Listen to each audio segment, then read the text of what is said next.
Okay, hi everybody, welcome back. So let me start by mentioning that this is going to be homework. Homework number 1 will be due next Friday at 12 p.m., which is at noon, on Gradescope.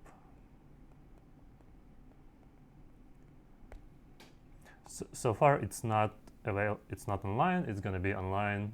You're going to get an email from me and from Gradescope shortly, maybe like a couple of hours after the lecture. So stay tuned for homework number 1. And also, I have zero people with video. This is a daily reminder to please turn on your video if you can. And the lectures are being recorded right now. Thanks. So just to remind you what we did last time, I introduced binomial coefficients.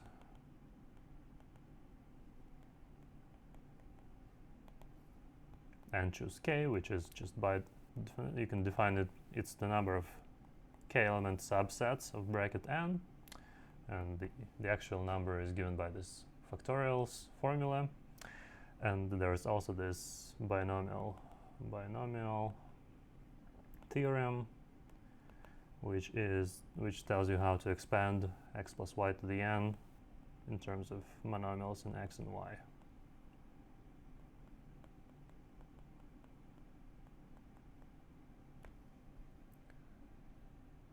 So there is a very nice visual way to represent these binomial coefficients. It's called Pascal triangle, which I think I have a picture from. It's a very famous picture. Probably many of you have seen it already. So what you do is you basically for each row you fix n and you vary k. So nth row consists of n choose 0, n choose 1, etc. up to n choose k. So for example, maybe I should do one row. So this means 4 choose 0, which is 1, 4 choose 1, which is 4, 4 choose 2, which is 6, as I did in one of the previous lectures, and then 1, and you get 4 and 1 at the end. So I guess today I'm gonna start by discussing the various properties of binomial coefficients, which should be, some of them are clearly right in your face from looking at the Pascal triangle. So and the first property I want to mention, which may or may not be immediately obvious, but the first property is that if I take each row and I take the sum of the coefficients, I get like 1, 2, 4, 8, 16, hopefully. So I get a power of 2.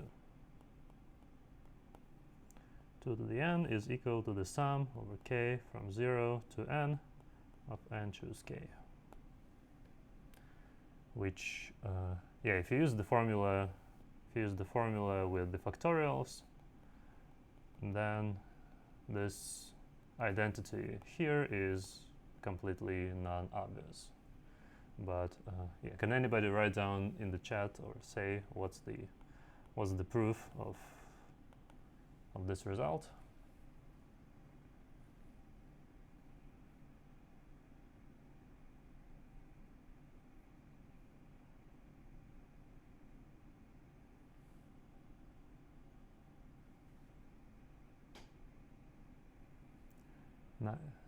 N choose k is the number of k element subsets of n, so if you sum it you get the total number of subsets. Yes, thank you, that is correct. So let me even say it. So that's going to be proof number 1. There's going to be 2 proofs. If you know the first one, you can try thinking about the second one. The first proof is that The left-hand side is the number of subsets of bracket n of any size. That's just 2 to the n. Binary strings of zeros and ones of length n. And the right-hand side is also, it's the same thing, number of subsets of size k for all k from 0 all the way up to n. So therefore, they have to be the same.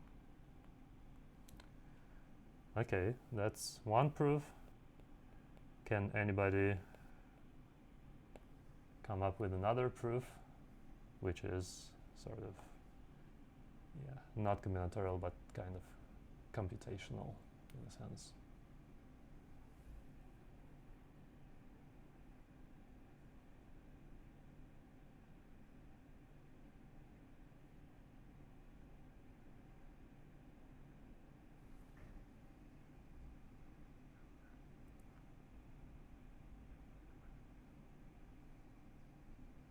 Nice. Yeah, thank you. That is correct. Yes. Okay. 1 plus 1 to the n. Yeah, thank you. So indeed, if I look at the binomial theorem and I plug in, so plug in x equals to y equals to 1 into the binomial theorem, and then you get 1 plus 1 to the n is equal to the sum for k from 0 to n of n choose k times 1 to the k times 1 to the n minus k. And this is literally the same as the statement of the proposition. So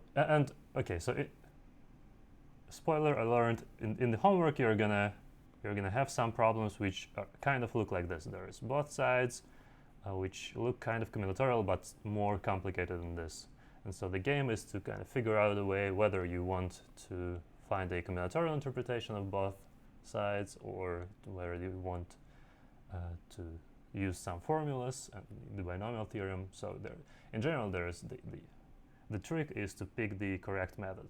And for this particular result, both methods work nicely. And yeah, maybe I should mention some other. Yeah, here's another. Right. So another symmetry of the Pascal triangle is that if you look at each row, then it is palindromic. Right? It goes 1, 5, 10, and then 10, 5, 1. So it's the same if you reverse the sequence in each row. And so mathematically, that means that n choose k is equal to n choose n minus k. And so maybe can somebody tell me at least one proof of this result? Is it easier combinatorially or computationally using some formulas? Each subset of k you choose means you're also choosing n minus k elements you're leaving out. Okay, thank you. Yeah, that's correct. So bijective. That's called bijective proof, right? When you have two numbers and then each of them counts elements of some set, so you find a bijection between the sets on the left and on the right. So, and the bijection goes as follows: if A is a subset of n of size k, then bracket n. So the set difference, right? That's called the complement of A. I take bracket n without A. That's the elements I'm leaving out. Then this complement has size n minus k, and so that's the bijective proof. All right. Any other different proofs of the same result? Is there an algebraic proof?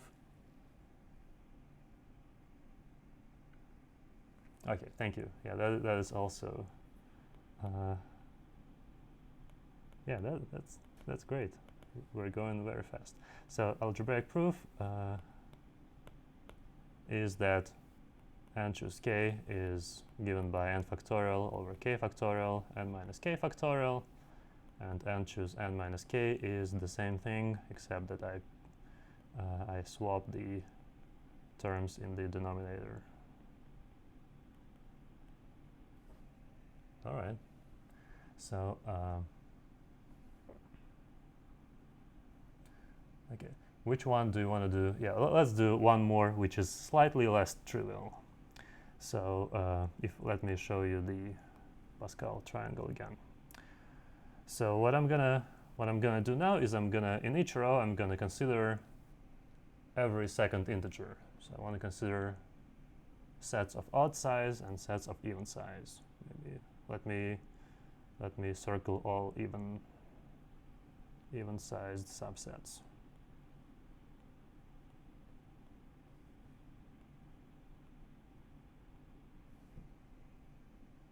Okay, so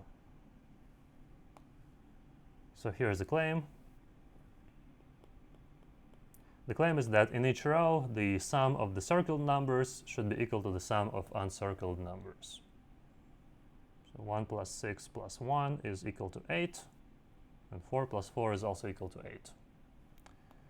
So yeah, for each n greater than or equal to 1, the number of subsets of bracket n of odd size is equal to the number of subsets of bracket n of even size. And so before we say anything, let me mention that to prove this bijectively, bijective proof is going to be one of your homework problems. In case somebody decides to solve this in real time in class, just don't spoil the fun for everybody else. So let me in class I'm only going to give an algebraic proof, which I'm wondering if somebody can guess. So what would be an algebraic proof of this?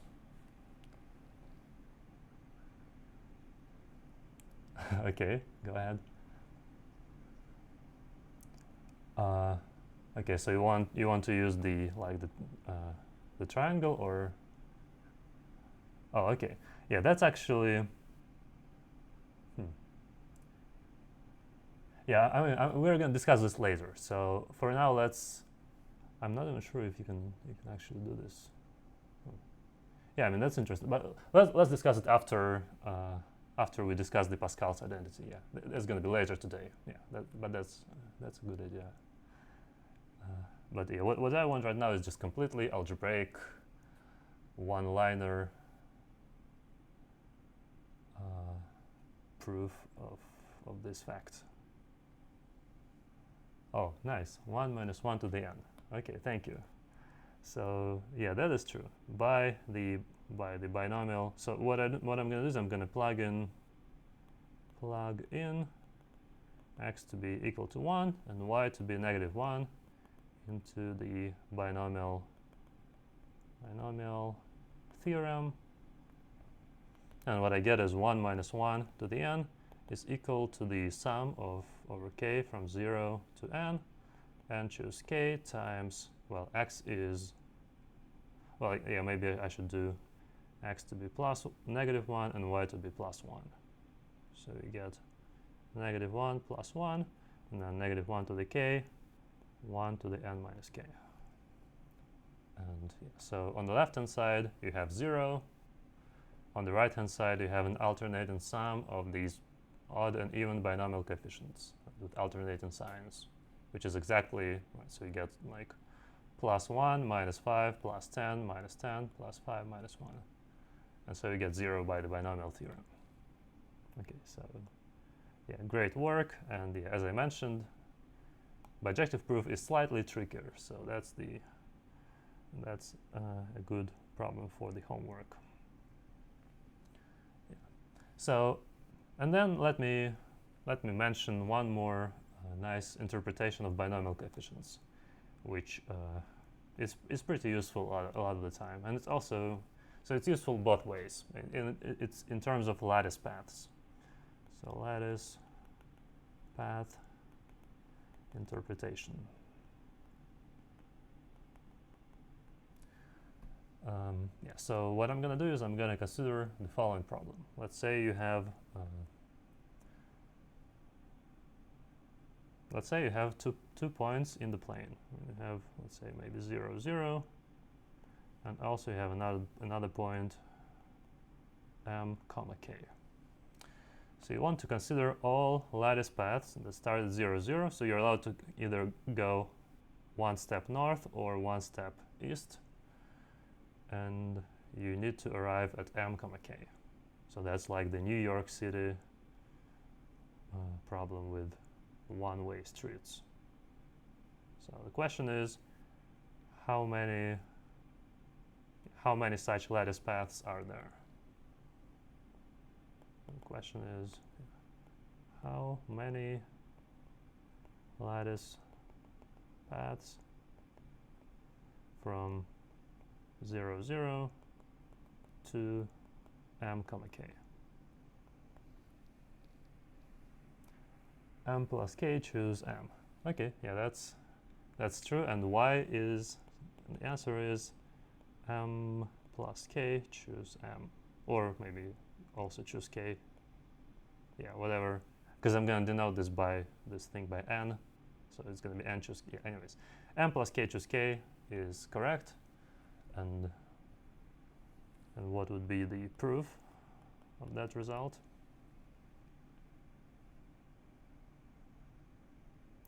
Oh, okay, that's interesting. So you always want to use the Pascal's triangle. Yeah, okay. Wait, what?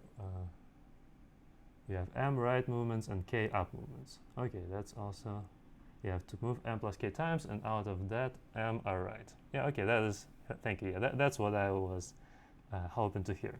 So you start at 0, and then as you keep going, out of your steps, there's going to be m steps which are to the right, and k steps which are up. So you can even like label, if you just label the steps from left to right, one from southwest to northeast, 1, 2, 3, 4, 5, 6, 7. Yeah. So label the steps by integers 1, 2, all the way up to m plus k from southwest to northeast, and then the north steps are going to give me just a k element subset of bracket m plus k. So yeah, so that's the proof. You can also prove it using Pascal's identity, and we're going to discuss it later, but for now let me actually, since we're talking about the lattice path interpretations, let me switch to talking about Catalan numbers for a while, which, yeah, I really personally like Catalan numbers, so let me try to just completely switch to that for a while.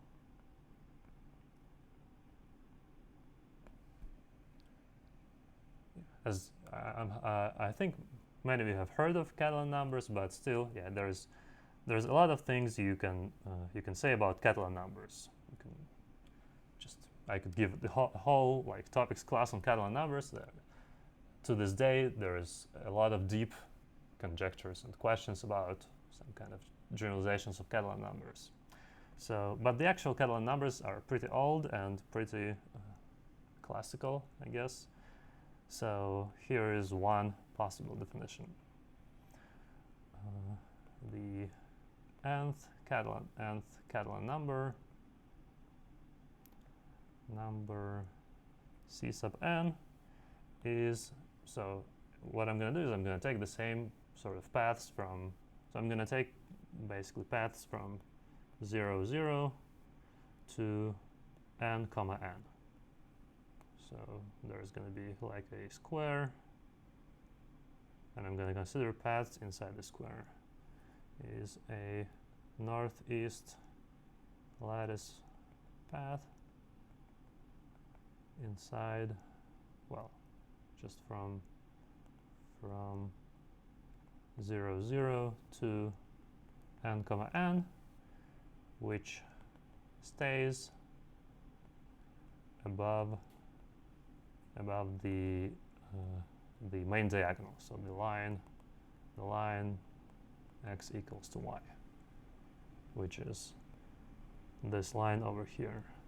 So it's allowed to, I could say it stays weakly above. So it's allowed to touch the diagonal. So maybe this is one path, and maybe another one looks like this, and any paths between these two would work. So maybe I should, let me try to draw all possible examples.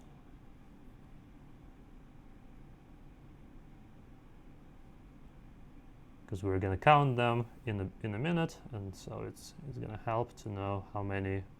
Let's say I take a 3 by 3 square, and then my lattice paths are going to look 1, 2, 3, 4, 5.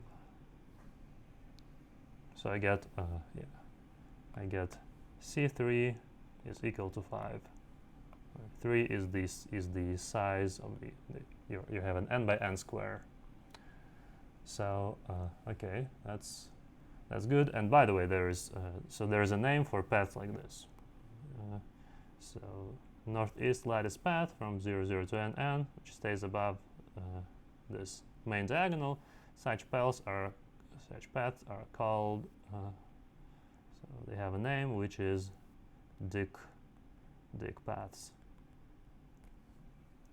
So the number of Dick paths inside an n by n square is given by these Cn, the Catalan numbers. Yeah. So the question is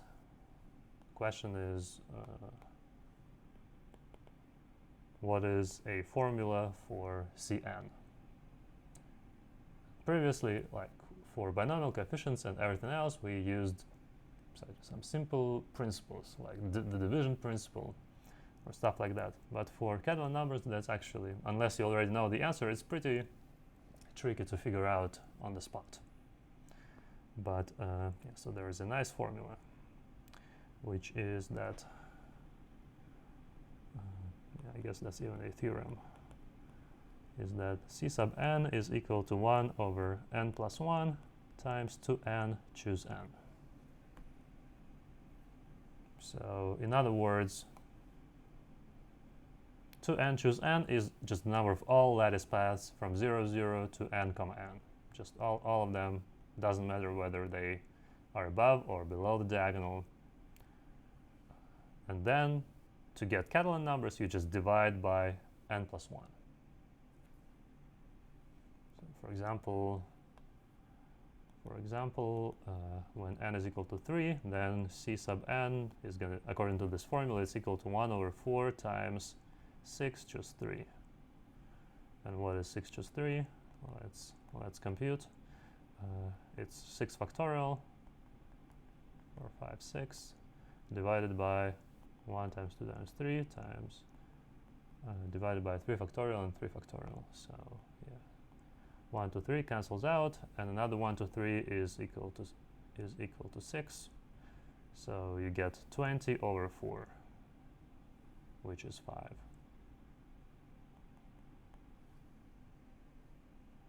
Yeah, it's a magical formula. Oh, that's a great question. How do we know this will always be an integer?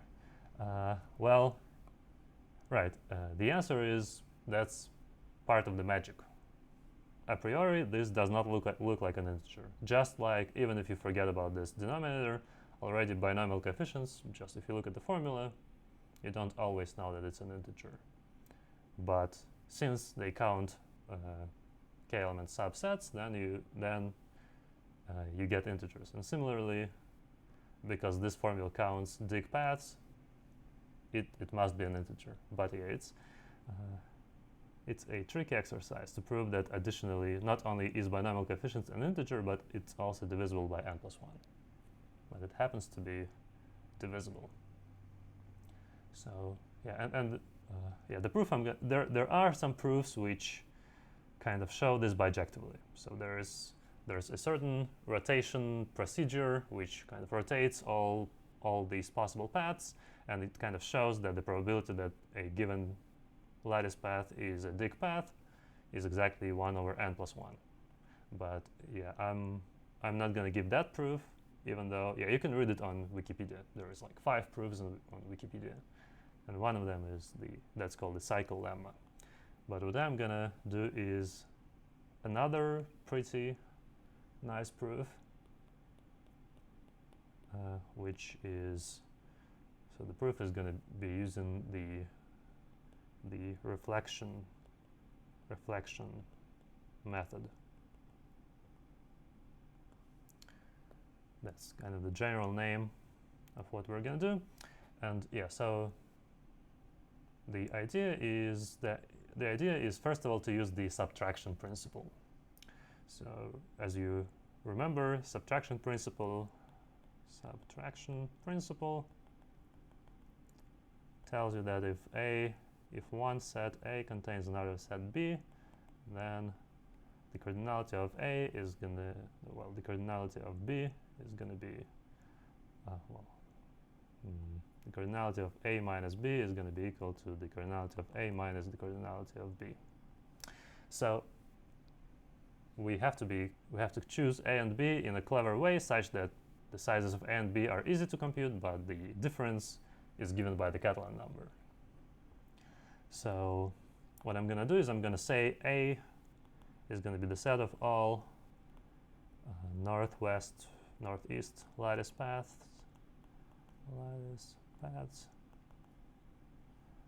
from 0, 0 to n comma n. Just all without any diagonal restrictions. So the size of A is 2n, choose n. And then I'm basically forced to have B. B is the set of all paths in A which go below the main diagonal, so the line x equals to y.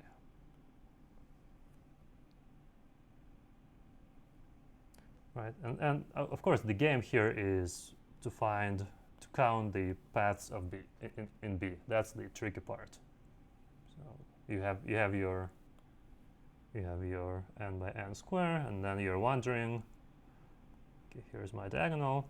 You're wondering in how many ways can you go from 0, 0 to n comma n, so that at least at some point you go below the diagonal. And yeah, so to count such paths is tricky, and what we're going to do is we're going to find a bijection between the set B and some other set whose cardinality is easy to compute. So namely, we're going to introduce another kind of intermediate set C. Okay, so let C be the set of all northeast lattice paths from 0, 0 to so instead of taking n comma n, instead of taking this point, I'm gonna take I'm gonna go one step down and to the right. So that point is gonna be n plus 1 comma n minus 1 to n plus 1 comma n minus 1.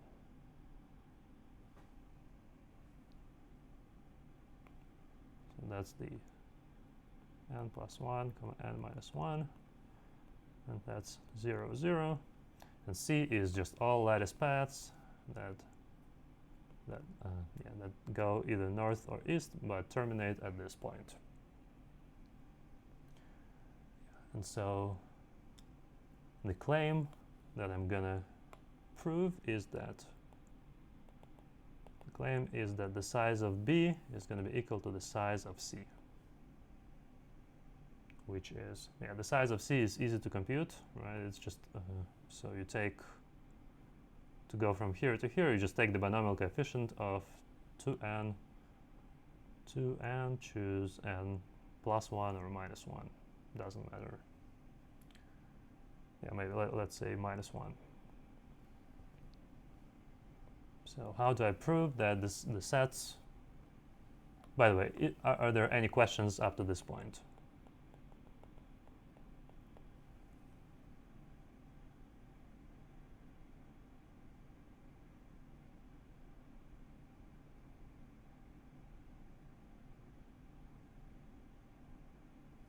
Okay, no questions.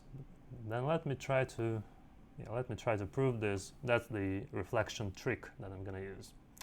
So the reflection trick is that what I'm going to do is I'm going to take the point, the main property of the set C is that any path that starts at 0, 0 and terminates at n plus 1, n minus 1 has to necessarily cross has to go below the main diagonal at some point. It cannot stay above the main diagonal the whole time, because then it can never reach this point because it's below the main diagonal. So, and also, right, so for both B, this is true for both B and C. For B, we just require that each path in B has to go below the main diagonal.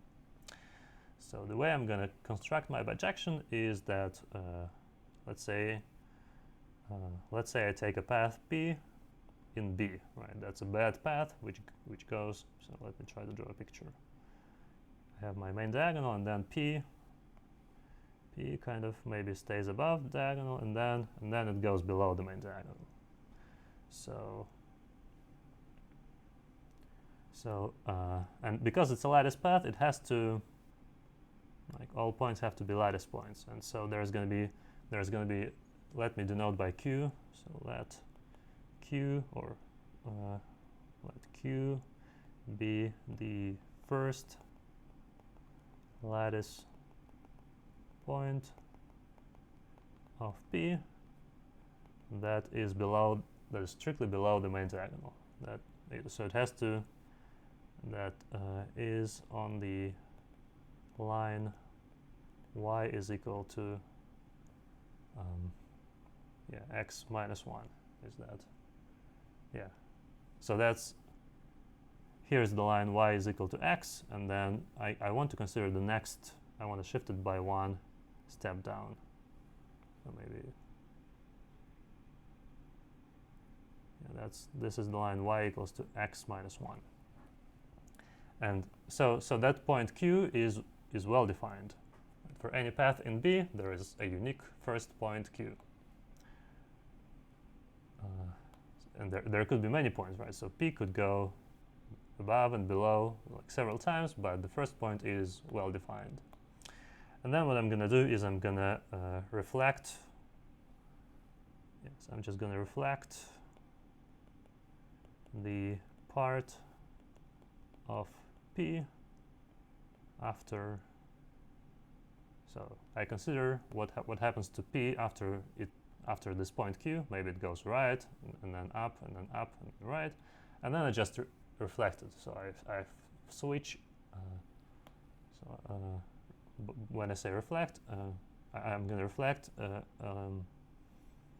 with respect to the line y equals to x minus 1. So in other words, you just swap north and east steps. Let me try to give you some giant example.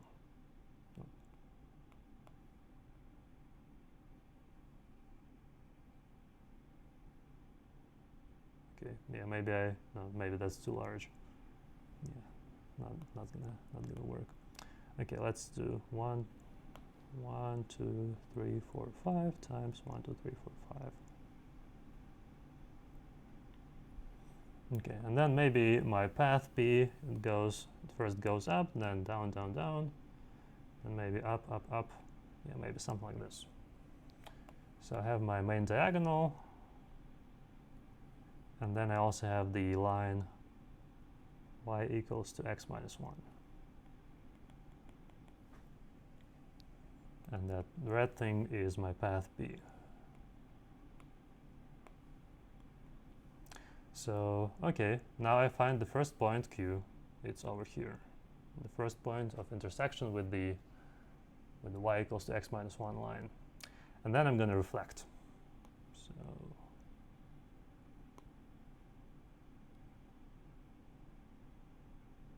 So what's going to happen is that instead of I'm going to replace the right steps with up steps and up steps with right steps, but only after this point. Yeah, that's whatever. So P went right, right, up, up, up, up, right. So what I'm going to do is up, up, right, right, right, right, up. That's the, so it's going to terminate at this point, at this new point here.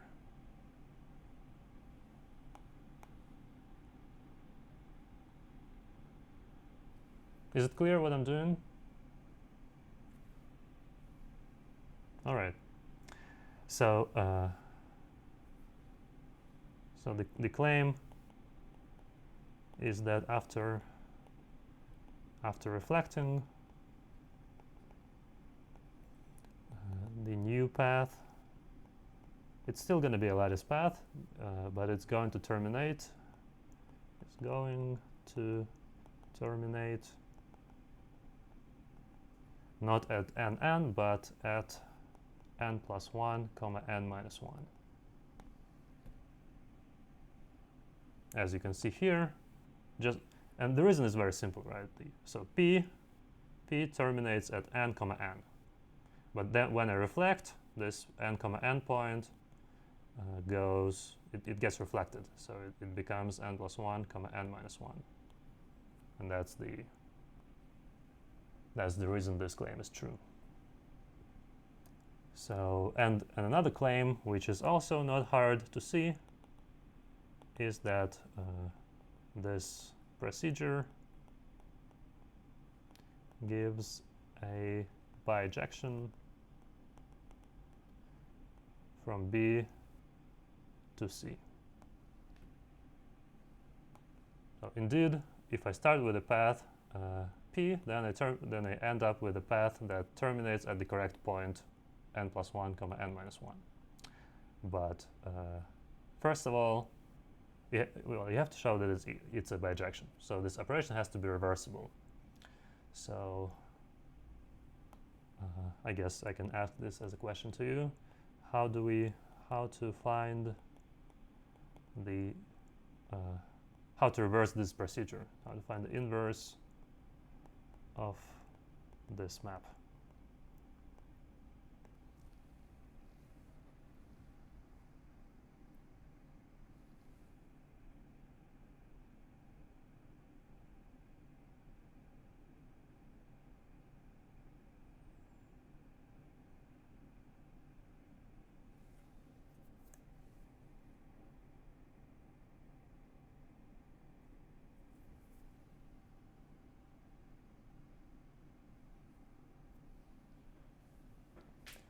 Okay.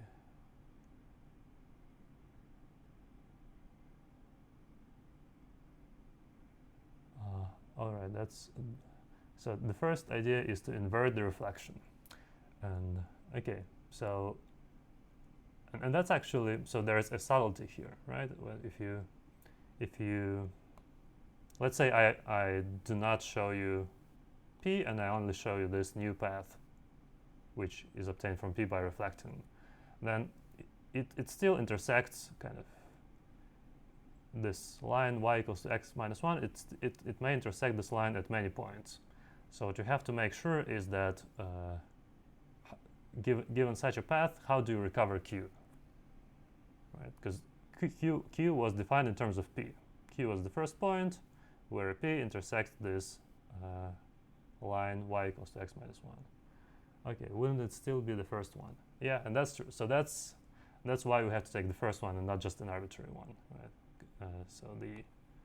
Yeah, thank you. That is exactly the good point I was trying to make. So the answer is first you can recover q from, yeah, let me denote this new path by p prime. P prime is my new path. So you can recover q from p prime since it's still the first point of intersection with the line y equals to x minus 1. Yeah, and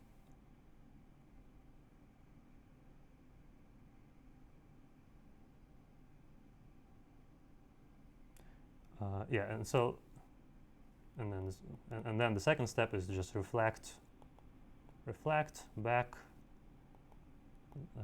the part after q.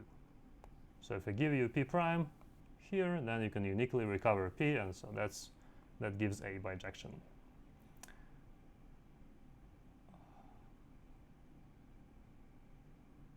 Okay, now there was another question, right? I mean, the proof is finished, so, well, almost, right? Let me, before I finish the proof, let me address the other question. Can't we just do the same thing for anything in C, find q, and then reflect over the same line?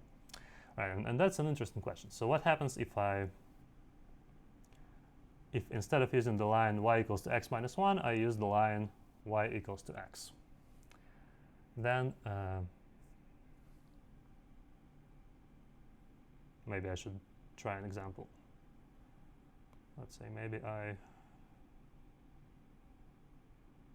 take this example here, and yeah, let me even try on the side.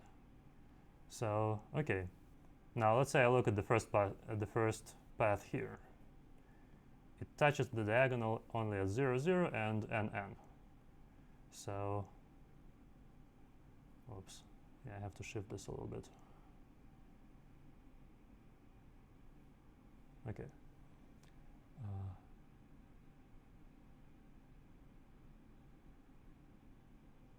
Oh, okay, I see. You meant the same thing. Okay, right. Yeah. Then never mind. I can just erase this stuff on the right. Okay. Anyway, so let me try to finish the proof, and we're very close. So the size of A is equal to 2n. Choose n. The size of B is, because there's a bijection, it's equal to the size of C, which is what?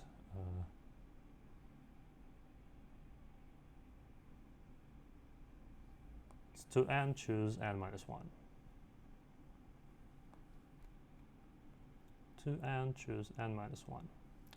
So subtraction principle tells us that A minus B has size 2n. Choose n minus 2n. Choose n minus 1. So yeah, I wonder what that would be. I mean, I guess I could use the Pascal triangle again. Yeah, I guess there is 2n factorial times 1 over, yeah, I can divide, I guess, by n minus 1 factorial times n. Yeah, there is, let me even just write it down explicitly. 2n factorial over n factorial minus 2n factorial over n plus 1 factorial n minus 1 factorial. So that's what is the common factor, n times 1 factorial and minus 1 factorial, and then what I get in the what's left is 1 over n minus 1 over n plus 1, which is so 2n factorial n minus 1 factorial times 1 over n times n plus 1, which, so hopefully this is the same as 1 over n plus 1 times 2n, choose n,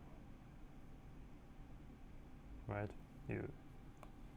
2n choose n is basically you just move n from the second term to the first term, and then what you get is an extra n plus 1. So that's it. Any questions on this proof?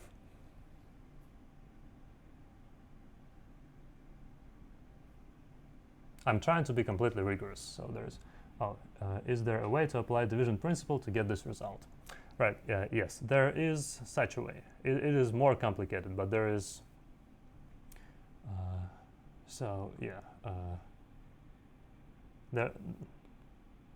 there is an alternative proof, which is also involves a clever trick with alternative proof, which is that there's something called the cycle lemma, which somehow tells you that, which gives you an n plus 1 to 1 map from the set A of all lattice paths to the set of dig paths. Yeah, but it is somewhat tricky, and yeah, there is, which, okay, I think I have 3 minutes left. Yeah, there is a few proofs. So there is, yeah, let me mention one more proof, which I think I'm going to try. Alternative proof. Which, yeah, I guess it's going to be sort of like an exercise. It's not going to be, strictly speaking, it's not going to be a proof, because it relies on the hook length formula. But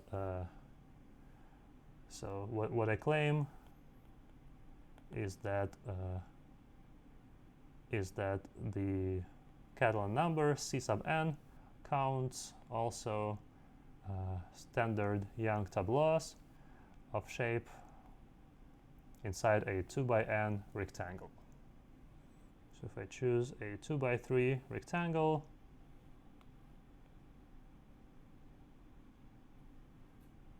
and so there should be 5. Remember, we have these standard Young tableaus are just fillings of the rectangle with integers from 1 up to, I guess, 2n in this case, which are going to be increasing along rows and columns.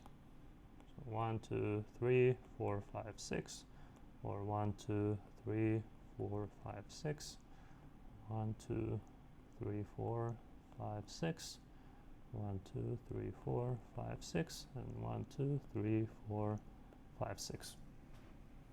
There's 5 standard Young tableau. And there is there was also 5 dig paths. So the question is, how do you come up with a bijection between these dig paths and standard Young tableau? And the answer is, so the bijection is as follows. Each dig path has 2n steps. So you can number them. Maybe I can do an example. So maybe I take a dig path like this. Then I can number the steps 1, 2, 3, 4, 5, 6.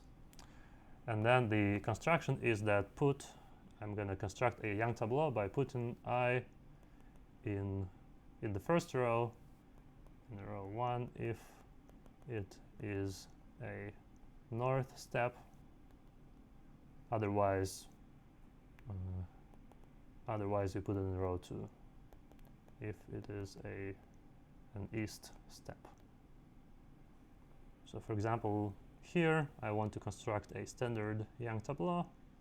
So because 1 and 2 are points in north, then I'm going to put them in the first row, 1 and 2.